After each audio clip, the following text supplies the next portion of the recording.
What's up, Raider Nation? Welcome to Taco-Bout Raiders Tuesday Live. I'm TRU Raider, and man, bouncing back from this last Sunday. Honestly, I haven't put out any kind of content really at all, man. I haven't been, I've been just kind of trying not to be negative, right? And so, um, holding on to my thoughts for a minute, just kind of soaking it in, looking at the stuff that comes out, looking at, now that there's tape breakdowns, things like that. I definitely want to get into it.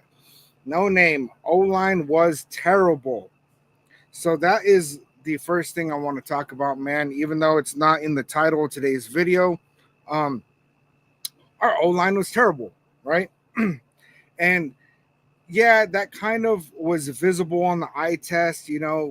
There was some comments that we talked about it a little bit during the watch party, but it wasn't really as apparent until seeing some of the tape, some of the breakdown. I went back and I watched a lot of the game, and what I saw was, yes, there was some bad play calling. Yes, AP did make some bad decisions on his, as coaching, right? Yes, Gardner Minshew did make some mistakes, right? And those turnovers really cost us the game. They really, really did. But it shouldn't have been that close, right? And what we really saw was, Luke Getsy play calling was shit. There was some stuff that, it actually looked pretty okay if the O-line didn't break down the way it did, right? And so when I went back and I was watching, because I saw this thing that PFF gave Dylan Parham an 85 grade. I said, man, that was actually pretty good, right? Dylan Parham looking pretty good out there, I guess. That's not really what I felt on the eye test. And when I went back and I looked at a lot of plays and saw some of the breakdowns that have gone out in the last couple of days, what I really saw was Andre James was getting blown up. Him and Cody Whitehair were just absolutely getting blown up. And I'm not going to try to pretend like it's every play because it's not. They had some good plays. They had some plays where they executed what they were supposed to execute. And then they had some plays where they absolutely got blown up. And, and I was wondering what was going on with Minshew. Why is he stepping out of the pocket so fast? Why is he so quick to get out of the, pocket and not, wait for that one more read? Why is he doing this? Why is he doing that? And it was very clear looking back on it that he saw that the pocket was collapsing. Colton Miller did not look like how he did before surgery, right? I think Colton Miller coming back from the surgery, he didn't really have much of an off season. He wasn't able to really work on getting stronger. He wasn't really able to get a lot of reps with this new scheme, and really Colton Miller was getting beat up as well, man. And the system originally looked like it was supposed to be really good for Andre James, right? Because it kept him more in like a zone instead of having to play power, and he's not good at power. But I mean, there was just so many plays where it was just like when Joey Bosa got the sack,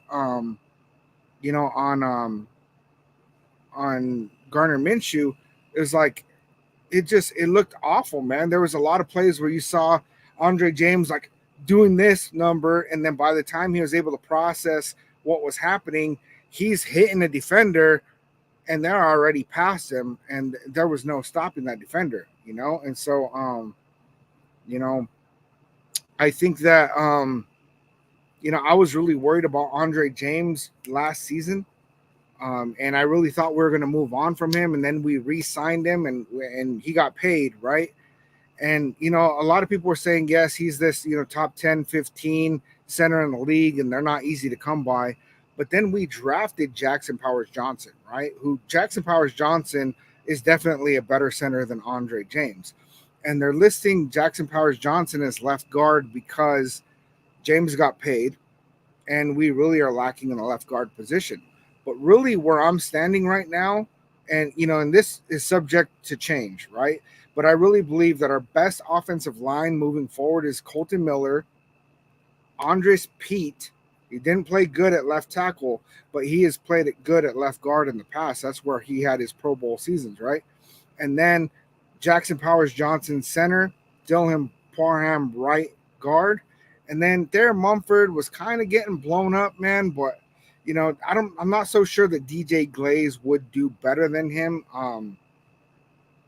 He did good in preseason, but I don't know regular season. I'm not really sure what's going on, And yeah, and I'm worried about that too, man. Jackson Power Johnson might be a bust just because of injury prone, right? And that's really kind of getting scary, man. We need to see Jackson Powers Johnson get out on the field and stay on the field. So while we're talking injuries, let's go ahead and talk injuries. So first up is Tyree Wilson, right? Tyree Wilson went out early with a knee injury in the game against the Chargers. And there was all this talk about, that, he's going to step up and, he hates to see Malcolm Kuntz go out, but he's going to do what Malcolm Kuntz would want him to do and step up and show up in that position, right? Because we need that. And then he immediately goes down with a knee injury, and they're talking about different kind of sprains that it could be. And we're looking at Tyree Wilson is going to be out for probably a month, and that's not confirmed yet. That's not like official news, but right now that's what the talks are, is that, he's probably going to be out about a month, at least a couple of weeks. And that's really not good, right? Because the right side of our defensive line is extremely lacking, right? Because, really ideally what we're looking at moving into the season was that we're going to have Max Crosby on the left, Christian Wilkins right next to him, John Jenkins next to him. Then we're going to have Malcolm Kuntz on the right, and he was going to rotate in and out with Tyree Wilson. Now, Malcolm Kuntz and Tyree Wilson are both out, and we have Charles Snowden and Janarius Robinson, which, Tyree has so far proven to be a bust. And right now that he's out in injury, he had his opportunity right now to prove that he's not that bust. And he did make that good play where, he jumped up in front of Herbert, put his hands in the air. Herbert had to tuck it back in and roll. He was going to move up the pocket, and Max Crosby stopped him right there, and that's where Max Crosby got his sack. So Tyree Wilson was looking a lot faster off the snap. I was liking what I was seeing with him, but he didn't play very much. He only had a couple plays, and then he went down with injury. We are horrible at drafting first-round picks, but Brock Bowers really, really looked good. He really, really looked good. So, I don't know, man. It could be, our whole curse with first-round picks might be going away now. We got Tom Telesco, and we're going to time is going to tell on that one, right? So now with the right side of our defensive line, really looking shallow, AP said in the presser that he was, Tom Telesco was working on, making a signing, right? He made it very clear that he's looking for somebody. And so all of us are getting excited, like, oh man, maybe it's going to be Hassan Reddick, maybe, da-da-da. And, we signed K. Levon Chasen, right? And I'm going to pull this guy up, man. I'm not really, I'm going to go ahead and pull up the article too, man. But this is just nice pop-ups. Let's see. This is heavy.com. Raiders signed former Jaguars first-round pick to replace injured DE. So after a healthy offseason, the Las Vegas Raiders are starting to face some injury issues. Defensive end Malcolm Kuntz has already been placed on injured reserve, and Tyree Wilson was forced to leave the Week 1 game against the Los Angeles Chargers early due to a knee injury. With defensive end depth taking a hit, the Raiders have decided to sign K. Levon Chasen, according to the September 10th X post from Jordan Schultz. So, this guy was a first-round pick. He's been considered a bust, right? And really what we're looking at is that he's very comparable to Tyree Wilson. He is like Jacksonville's Tyree Wilson. He was pick number 20. I'm going to pull up his stats real quick. So he was pick number 20 in the 2020 draft. And, he played 16 games. He had 19 total tackles, 12 solo, 7 assists, and 1 sack. And then, he played 15 games and then 9 games. I believe he had an injury in 2022. And then last year he played 17 games where he had 13 total tackles, 9 solo, 4 assists, and 2 sacks. His best tackling year was 2021. He had 31 total tackles, 20 solos, and only 1 sack. So really, this dude is not. I mean, he was signed to the practice squad, right? So let's be fair about that. He was signed to the practice squad, and we're not really expecting too much out of him. What I'm seeing is he's just a depth piece. He's a depth piece because we don't know how long. There's speculation right now that Malcolm Kuntz might be out for the whole season. And then there's also, we don't know how long Tyree Wilson is going to be out also. And so, that's just, it is what it is. We also made another signing, right? Let me pull this up real quick. So the other signing that we made, and I'm going to probably butcher his name. I think it's Caillou Blue Kelly. Now, this is a cornerback, right? And that makes me feel like Decameron Richardson is maybe going to be out a little bit longer with injury, but I'm not really sure why we picked this guy up. When I look at his stats, he played 2 games for the Commanders last year, 5 tackles. That was it, right? So I was like, okay, maybe it's his college stats, right? And I pulled up his college stats, and his college stats aren't really, 35 tackles in 2022, 26 solo. In 2021, he had 11 passes defensed. But what he did have was 1 return and 1 touchdown, right? So, these signings are not anything flashy. They're not anything shiny. They're not anything to get really excited about at all. Yo, Anthony, salute. Man, how that I was there in that legit type of oven crappy stadium to watch that completely. So you were there, and man, that's like the major fear, right? With buying tickets right now is, you go spend a bunch of money, get out there, and then what, how are they going to play? What are we really going to see? What's that really going to look like, He's Jacksonville Arden Key. Let's see. Tyree is a bust. They should just trade him for a late draft pick when he gets healthy. I don't even know if getting a late draft pick would be more helpful than having him, because really, we would get rid of the contract, right? Because he's a top 10 pick, and so we're paying him a lot of money. He does look like there is some potential for him to maybe develop at some point, but I don't really know. And this thing with Caleb he's okay, maybe a bust for Jacksonville, right? But so was Jack Jones, right? Jack Jones was actually waived by the New England Patriots, and we picked him up on waivers. He showed up over here and has been an amazing corner for us, right?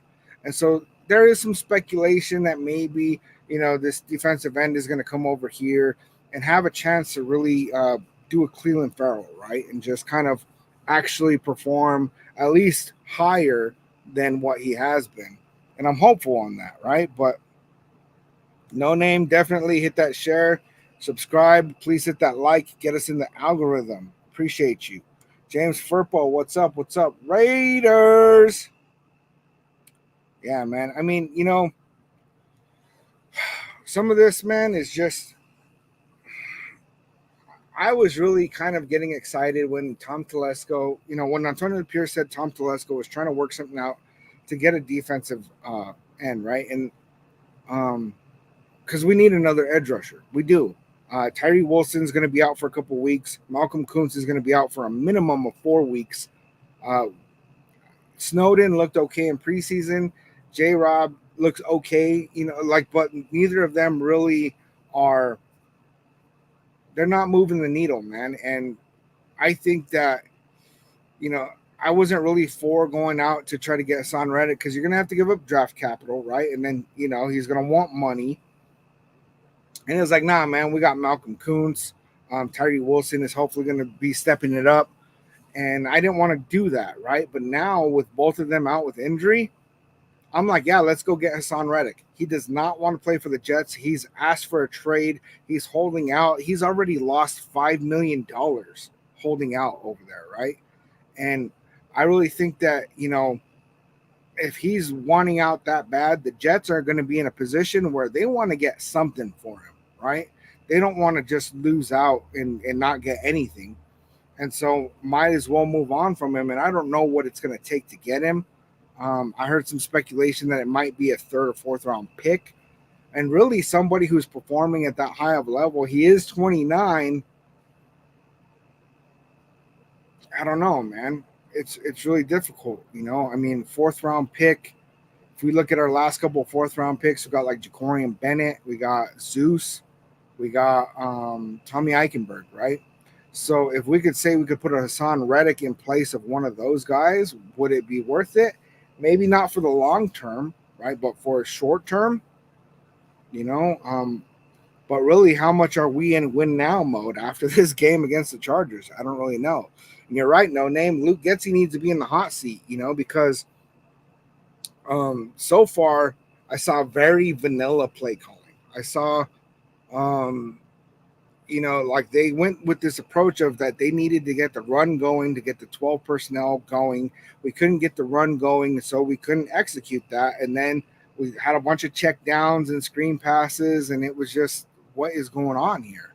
And it didn't really look like Gardner Minshew was being able to play the kind of game that Gardner Minshew is good at, And so I really didn't like what I saw with that. We didn't target Devontae Adams nearly enough, man. He only had 60 yards, man. Like, that doesn't even make sense to me. Why would we not target Devontae Adams more? And yeah, sure, Brock Bowers got his share of targets, and he did great.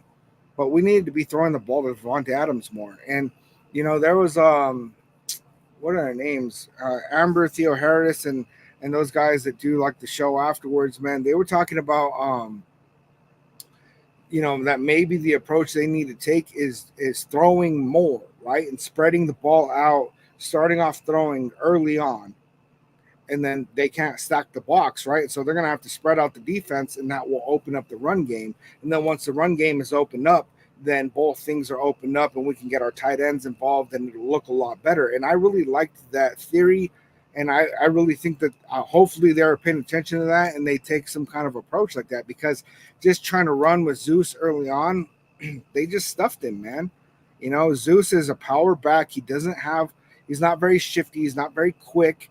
And so if we're not getting those holes open, pause if necessary, this offensive line was not performing in a fashion that's going to get the run game going, man. And yeah, Anthony, my gosh, this O-line and run game, trash. Can't really blame Minshew playing with that O-line and our run defense, who didn't expect that we knew his plan already in defense on and off the field. And like that was another thing, right, where it seemed kind of questionable when Antonio Pierce named Gardner Minshew the starting quarterback. It didn't really seem like he was very happy about that. And they talked about starting off quick, and he gives them the best chance to do that.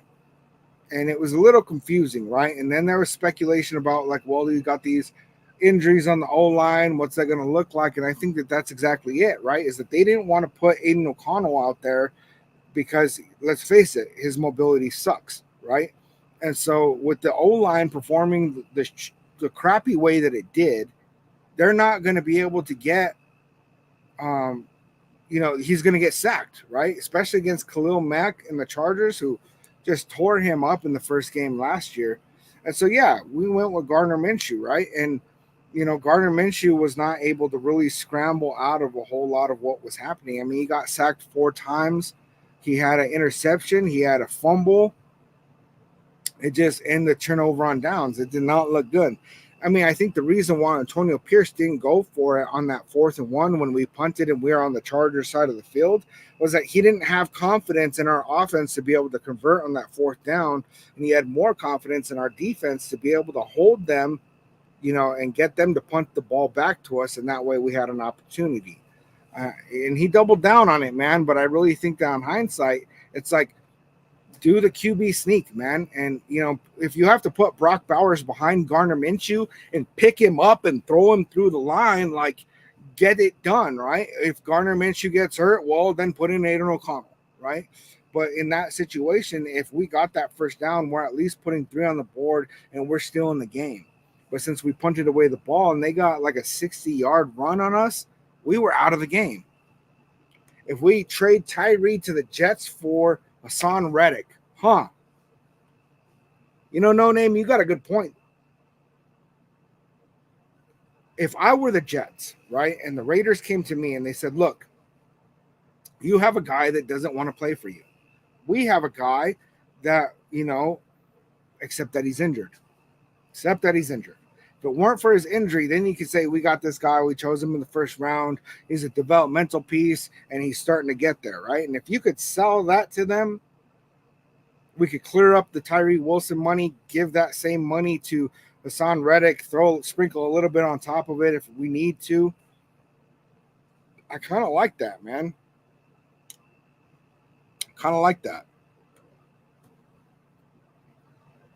And sure, go for it halfway down the field, the first half, and minutes remaining, you go for that. We get it. We score, keep it close. Who knows? Probably goes to overtime and we win. Yeah, man. And really the only real big mistake that I saw Gardner Minshew make, like really big mistake, is when he went to go make that quick throw and it looked like he went to tuck it back in because he wasn't confident that it wasn't going to get picked. And it slipped out of his hand. It went backwards, and then it turned into what it turned into.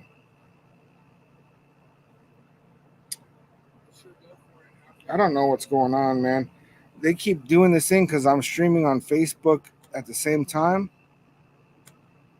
and there keeps being people that are posting links in the chat, and I'm not able to see it on Facebook, man. So that's not good. We'll see what. Okay, it looks like I was able to block it from here. All right. The play calling gave me flashbacks to the Olsen Musgrave era. I mean, and there's this guy at my work that keeps talking shit about Antonio Pierce, right? And he's like, oh, your coach is trash. He's a 49ers fan, right? Your coach is trash. He doesn't know. He's just a rah-rah guy. And the thing about Antonio Pierce, right, is that if you look back at the last several coaches that we've had guys like John Gruden, right, Josh McDaniels. Like, we've had guys that are supposedly supposed to be these gurus, supposed to be able to, do all this stuff. And it didn't show, right? The results really did not show on the field, right? So, okay, I'm good with Antonio Pierce being the guy that he is.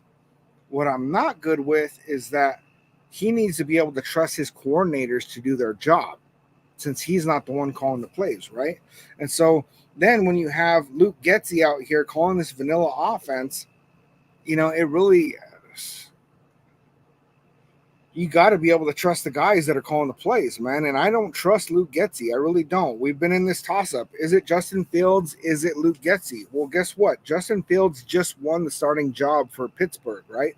My wife is a Steelers fan, and they said going into week 2, Justin Fields is going to be the starter, even though Russell Wilson is healthy and ready to play, which brings up another conversation. Russell Wilson, if he's not going to get to play his revenge game against the Broncos in week 2, does he want out? Do they let him out? Do we consider that conversation, right? Is Russell Wilson better than Gardner Minshew at this point? I don't like Russell Wilson. I don't know that he's even really that much better than Gardner Minshew. But looking at this game, that was awful, man. That was awful to watch. That left a bad taste in my mouth. So that's confusing, not having confidence in Minshew and this offense. You're the one that chose him. You second guessing yourself. Um, who are you talking about, Anthony? Are you talking about our coaching staff or me? Let me know, man. I'm not trying to bring that negative here, but Devontae can talk all of that if he wants. But us as Raider fans know when somebody is unhappy, just send him away, get a decent player and a couple picks. And like honestly, it's very clear that Devontae Adams is not happy, right? It's very clear. And he keeps saying that he's not going anywhere and he plans on being here. But of course, these are the things that he's going to say. Like of course he's going to say that. He's one of those guys that, keeps it very PC and his PR game is strong. But, I mean, the thing is that Devontae Adams is obviously not happy. And we're not proving that we're giving him a quarterback or an offense that is going to be able to meet up to his standard. He said he came here to win a Super Bowl. After that, putting up 10 points against the Chargers, who the Chargers were not even playing good. They were not even playing good, right? Like we had that game all through the first couple of quarters, man, and we weren't even putting points on the board, and we had them, man. Justin Herbert threw for 144 yards. Yeah, he's gonna be upset, man.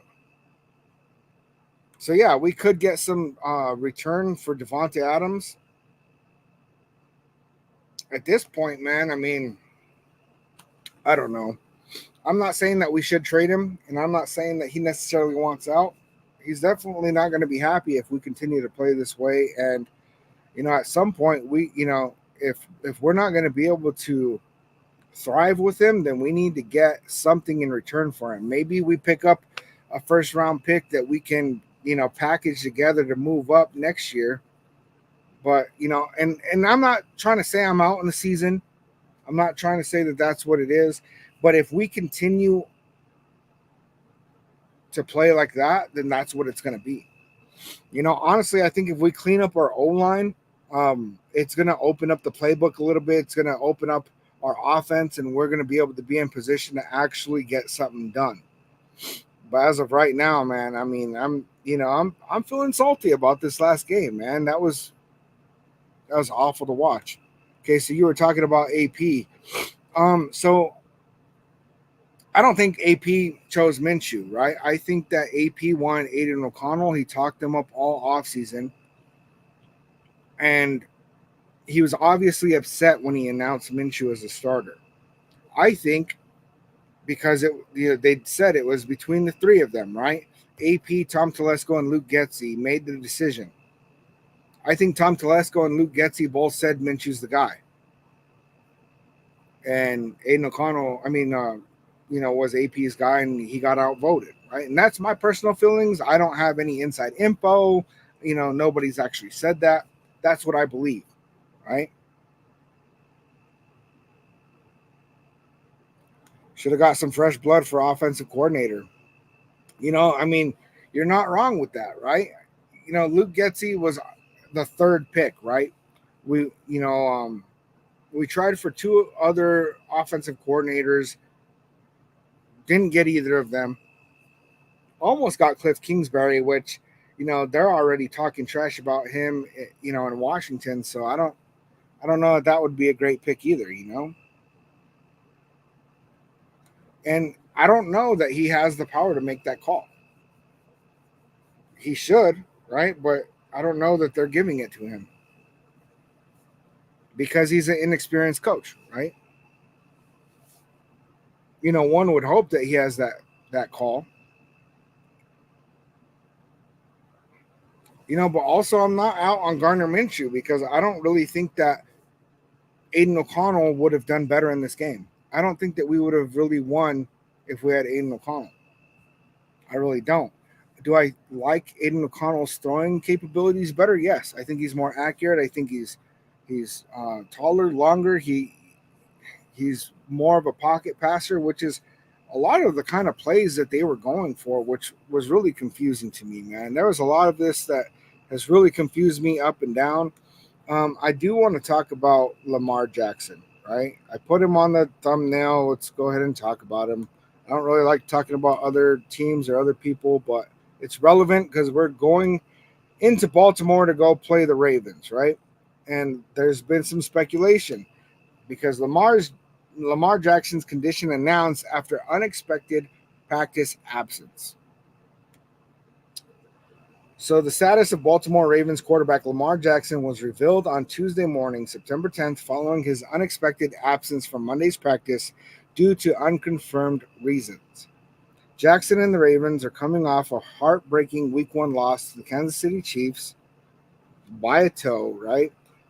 And Jackson appeared to throw what could have been the game-tying touchdown, and it didn't work out for him.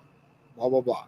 However, after a booth review, the call was overturned and the foot was out of bounds.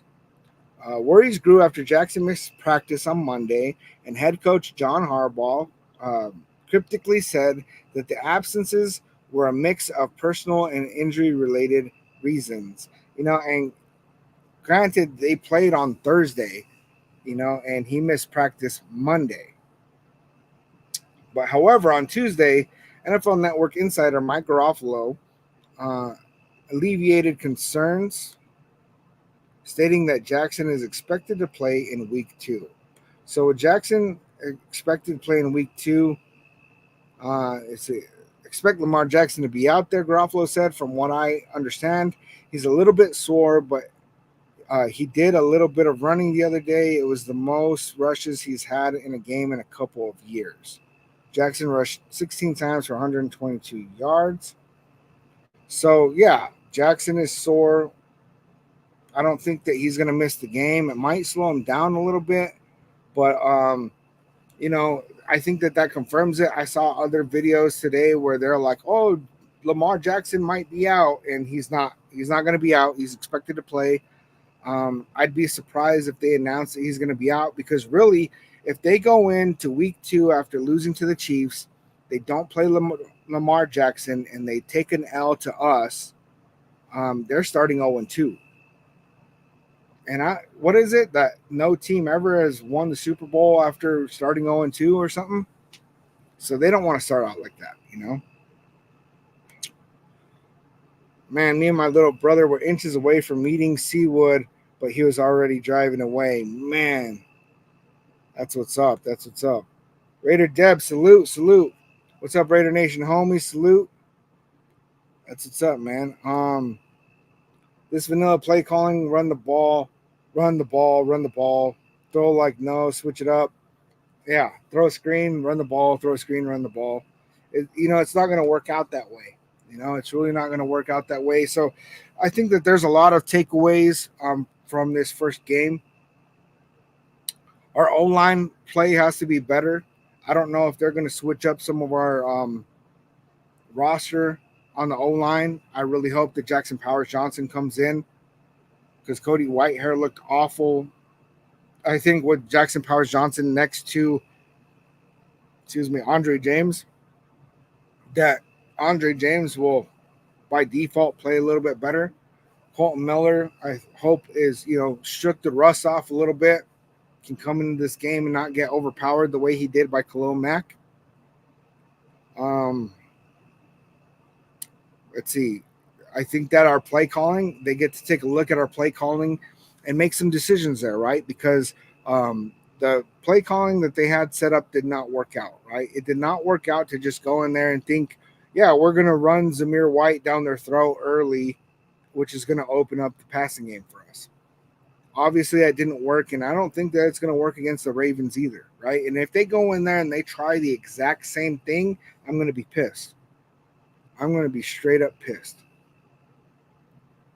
Yes, they need to spice it up. No more vanilla. Do something different. And we even saw that with Josh McDaniels, right? Where our opening drive would just be like boom, we go boom, boom, boom, get down the field, get a touchdown, everybody get all excited, and then he would just get very conservative. He'd pump the brakes, and then all of a sudden it's a vanilla for the rest of the game, and we'd lose, right? At least do that, right? I don't want that, but at least come out banging, come out swinging, and then maybe switch it up a little bit, man. But Raider Deb, man, I was hurt on Sunday. O-line was gnarly mess. Even if we had a really good QB, there would still be a problem. Aiden O'Connell would have gotten sacked hella times, and that's exactly it, man. I mean, if we would have had, I don't know if I watched the highlights of the Jets and the 49ers, right? Because I'm just curious. I'm like, what does Aaron Rodgers look like, right? Because I'm already kind of out there in the in my thinking, and he looked slow. He didn't look himself. So even if we had like a Aaron Rodgers behind that offensive line, I don't think it's looking good. I really don't, man. So this offensive line's got to clean it up.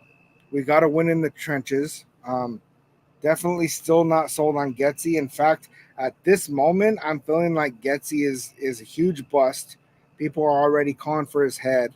I think it's too early to do anything like that because honestly, if we got rid of our offensive coordinator right now, it's going to put us in a really bad position, right? So I'm hoping that we can roll forward with Luke Getsy and clean up some of the mistakes, clean up some of the bad calls, and get something going on. Jet sweeps, Hail Mary passes on second down. Do something memorable. I'd rather lose in style than to be beat by shitty plays. And that's exactly it, right? And Gardner Minshew is that kind of quarterback that you can put him out there to like, hey, let's do something crazy, right? Let's do something crazy on our first series, right? And he'll go out and do that and probably do it pretty well. But this, I don't know, man. There was like, I saw a lot of plays where, you'd see Devontae Adams, he's about to break open, and our offensive line would just collapse. And then Gardner Minshew is scrambling or dumping it off, and Devontae Adams is running wide open, right? It looks like a very well-designed play, but our offensive line just crumbled. And if your offensive line crumbles, of course it's not, your play can't develop and you can't make that throw. Slim pickings. That's why we have Getsy in the first place. That's exactly it, right? And we're not going to pull in Eric Bieniemy or any of those kind of weird things. We're going to stay away from all that. I already know. And so really, if our O-line can kind of hold solid for just a second longer, man, then we're going to be able to actually see these plays develop because we had a lot of plays that developed where we had Devontae Adams and Brock Bowers running wide open down the middle of the field, right? Where they actually made catches on these. And then there was some where, the offensive line crumbled and we couldn't make those passes, right? But they were wide open. Use an old lineman as a fullback. Yeah, we could pull what the Chargers did. They took a defensive tackle and put him as fullback. We might need to do something like that because this blocking is horrible. So what I'm hoping to see from our offense coming this Sunday against the Ravens, I hope that what I hope to see is that Cody Whitehair is not our starter. I'm hoping that we get Jackson Powers-Johnson in there. That way we have Colton Miller, Jackson Powers-Johnson, Andre James, Dylan Parham, and then they can make a decision on Thayer Mumford or DJ Glaze. I think those guys are pretty interchangeable right now, though I think Thayer Mumford probably has a higher upside for this season. And if our offensive line can hold a little bit longer, I want to see us come out the gate passing more than running, right? We had a couple of decent run plays that did happen, but starting with Zamir White, just trying to run up the middle was not working, and I don't want to see us do that same thing again. Even if it's Alexander Madison or we kind of change up the run a little bit. There was a lot of those plays where, I even commented on it while it was happening, where Minshew would go to hand off the ball, and it didn't look very smooth, right? It was very obvious that they were about to run, and Minshew's running after Zamir White with the ball out, like, take it, and so somebody was not in the right place. Their timing was off. I want to see them clean that up. That way we can actually open up the play action, right? I think we only had 4 play action plays the entire game. So I want to see us clean that up a lot. I want to see us target Devontae Adams. Throw him the ball. You know what? I would have been happier if we targeted Devontae Adams twice as much and Gardner Minshew ended up throwing a pick than for us to be in a position where Gardner Minshew threw that backwards fumble. I would rather him throw the ball at Devontae Adams on that play and it's a pick six. I would have been pissed about it, but that fumble was just like, what are you doing? Devontae Adams, he's got one guy guarding him. Throw him the ball. If they can't get Devontae Adams the ball with one guy guarding him, like scrap it all. From our defense, what I want to see from our defense is we can't be giving up those big runs. I don't know if we need to bring in Amari Gainer or what the breakdown on that was. I haven't found any tape that I could really see definitively what was going on. I guess when I went back on the game, I should have paid a little bit more attention to that. I was frustrated watching it, man. Makes me nervous, but that's part of the fun. Hey, man, it might be boring just going into every week being like, yeah, we got this. It's all good. I don't even need to watch it. I don't know. No, I'd rather have that, honestly. But I want to see us not give up those big running plays. We did a very good job of stopping the run. We shut Herbert down to 144 yards. So what I really want to see us do is not let them get the run going on us, especially late in the game. Line up Myers, Adams, and Bowers. Have Myers and Bowers take away the coverage, leave Adams open. I just don't know how some of these OCs still have jobs. They probably gave Mark Davis a blow.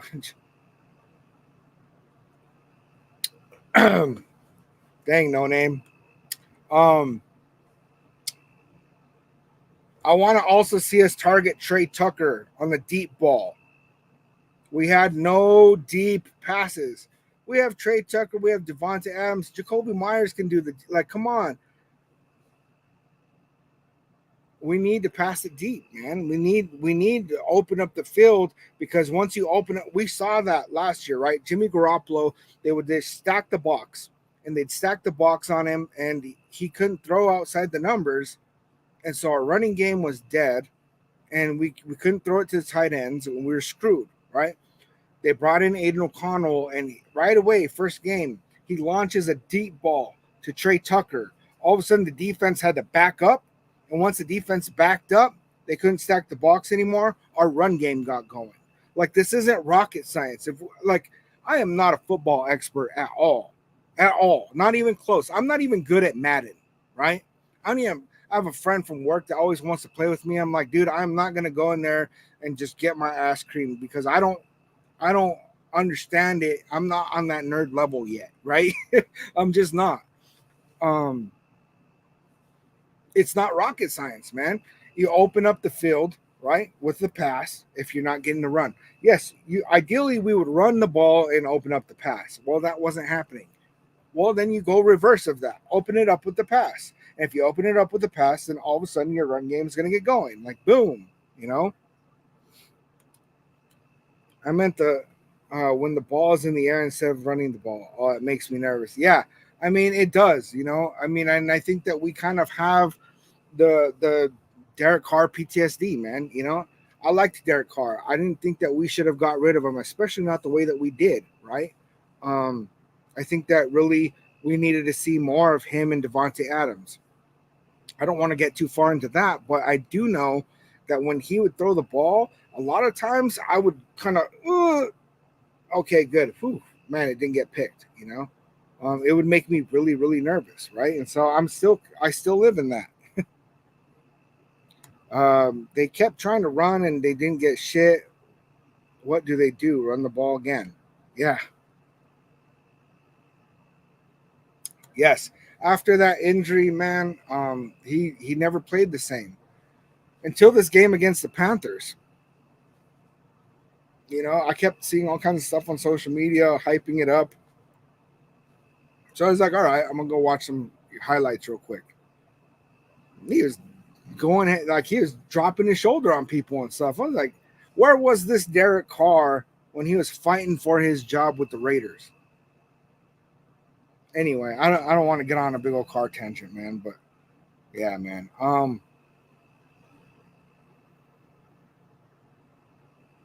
Dang, man, there's something else I wanted to bring up. Oh yeah, I'm gonna pull this up real quick.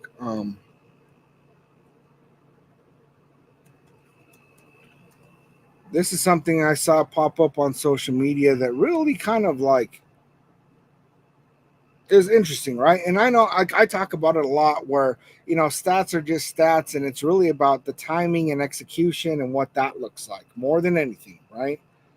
So I don't get too caught up in all the whole stat game and stuff, but these things were pretty interesting to me. I hope you guys can see this, but this is the quarterbacks in the NFL after week 1, right? And we're just going off of passing yards. But passing yards, Tua was number 1, right? Which is very interesting to me. But we got Matthew Stafford, Patty Mahomes, Kermit, Baker Mayfield, Jalen Hurts, Lamar Jackson, Jordan Love, who's out with an injury, and then Gardner Minshew. Gardner Minshew had more passing yards than C.J. Stroud, Josh Allen, Brock Purdy, Jared Goff, um, even Derek Carr, Jaden Daniels, Dak Prescott, Deshaun Watson, Aaron Rodgers, Joe Burrow, Trevor Lawrence, Kyler Murray. Like, he had more passing yards than all of these guys, right? Which is, we also only put up 10 points on the board. Because if you pull up passing touchdowns, well, then he drops quite a bit more down. But he's just under Patrick Mahomes. He's still, right in there because it's only one. A bunch of people only had one. And he's grouped in with all these really good quarterbacks, right? So, I mean, there's a lot of things that tell me not to be completely out right now on Gardner Minshew. So to answer your question, no name, I do not think O'Connell will start after week 2. Now, if Gardner Minshew goes in against the Ravens and absolutely just plays the most horrible game we've ever seen, fumbles, picks, no touchdowns, scoring 10 points again, there might be a conversation. But AP said it very clear that he's going to play the first quarter of the season, which he defined as 4 games. So I think that we're going to have Gardner Minshew for 4 games. And if it doesn't, if it's not looking good at that point, Aiden O'Connell's going to come in. And really, if we're 1-3 or 0-4, and then we put Aiden O'Connell in, that's just a bad place for us to start the season at all, man. I think that in our first 5 games, we can start off 3-2. I don't have a lot of confidence in our ability to beat the Ravens right now. Like, okay, Gardner Minshew went into Baltimore last year with the Colts and beat the Ravens. Doesn't mean he can't do it, right? He also had a different offense. We have better players in our offense, but the scheme fit seemed to be better over there with the Colts.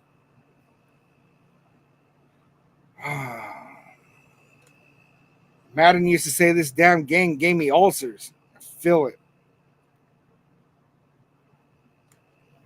Me too, Dad. Me too. Do you think that goes for Getsy after 4 games?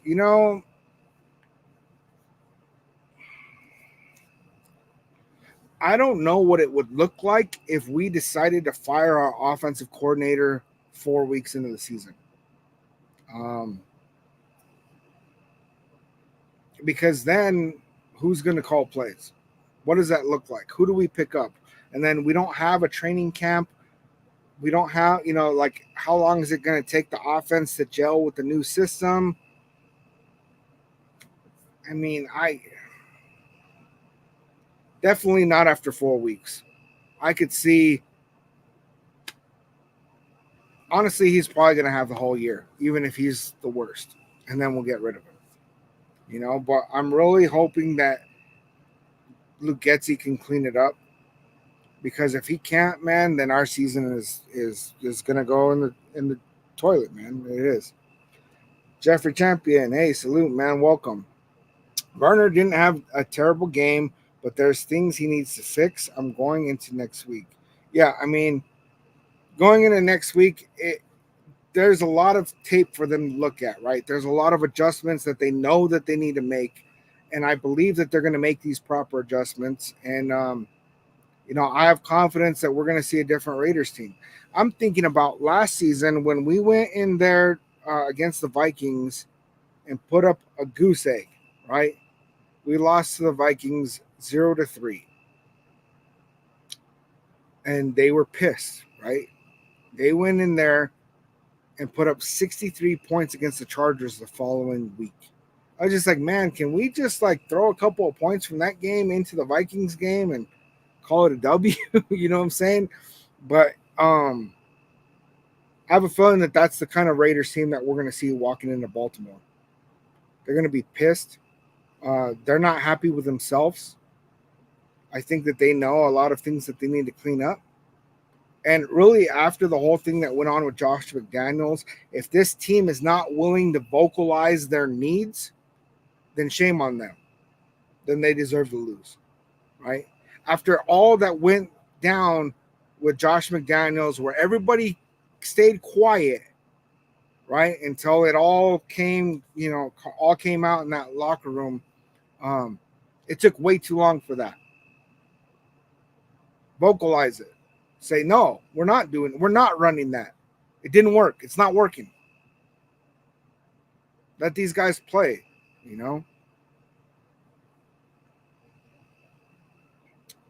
All right. So we're kind of coming up on an hour, you guys. When I got home, man, my kid didn't know I was going live, and he was really, really excited to play with me, man. And I had to break it to him that, hey, I'm going to go live, dude. And so he's being patient, They'll take Gardner Minshew over Deshaun Watson, Bryce Young, Will Levis, and Daniel Jones any day. And that is facts, Jeffrey. That was the perfect thing to end this thing on. I don't know that I'll be able to do the TGI Raiders Friday live. I got a lot of things going on Friday that I can't guarantee it, right? Keep an eye out. I might pop on, but I will definitely be here next Sunday. I'm going to be doing the watch party against the Ravens. Honestly, I don't even know what time we play. I'm going to look that up real quick. So we're going into Baltimore. Ooh, early morning, East Coast. Start it right now. No name. Fire Getsy. Hashtag Fire Getsy. So it's 11 a.m. Mountain Standard Time. I don't know what time zone you guys are in. It's the early morning spot. So I will be doing the watch party for that game. I'll jump on probably about 15, 20 minutes early. Keep an eye out for me, you guys. Definitely, like always, I love you, nation. And I will catch you for sure on Sunday, maybe on Friday. Salute.